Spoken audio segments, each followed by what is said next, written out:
बहावल नगर के नवाही इलाका घटिया वाली मौजा लखू शाह के करीब नहर हाकड़ा में शिगाफ पड़ने से सैकड़ों एकड़ राजी ज़ेरे आब आ गई।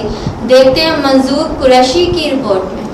बहावल नगर के नवाही इलाका घटिया वाली मौजा बखुशा के करीब नहर हाकड़ा में शिगाफ सैकड़ों एकड़ राजी ज़ेरे आब आ गई। अहले इलाका सरापा एहतजाज, वज़ीर आला पंजाब सेक्रेटरी अपाची से नोटिस लेने का मुतालबा और महकमा अनहार के अमला को मुअत्तल करने का मुतालबा। ये सर मौजा बखुशा काट झुंझाड़ी है।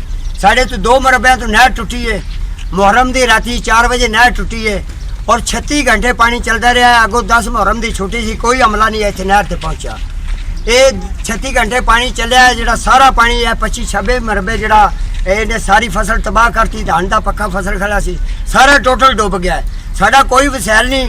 नहर दे विच पानी ओवर छोड़िया गया, जो 2400-2300 चुस्क पानी अगे ये बर्दाश्त होंदा है, उन्होंने 2800-2700 चुस्क पानी छोड़ा। अमले का कोई बंदा मौजूद नहीं सी। महकमे ने आके नहीं पता किया कि कितना पानी आ रहा। पानी ओवर छोड़ के अगे उन्होंने साडी गल ही भी नहीं सुनी।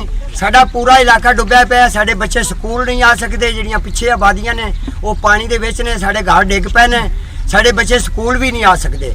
साडी जनाब रिक्वेस्ट है वज़ीर आला पंजाब नाल, वज़ीर आज़म नाल कि साडा ये एक्सीएन और एसडीओ ये जिहड़े ने इन्होंने गफलत की वजह नाल इन्होंने साडा नुकसान किया, इन्होंने फौरी तौर पर मुअत्तल किया जाए।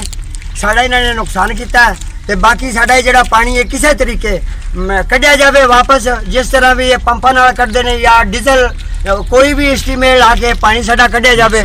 नुकसान है जिहड़ा साडा जी बहुत ज्यादा करोड़ां अरबां दा नुकसान है। 26 मरबे धान दा जिहड़ा ये साडा नुकसान होया।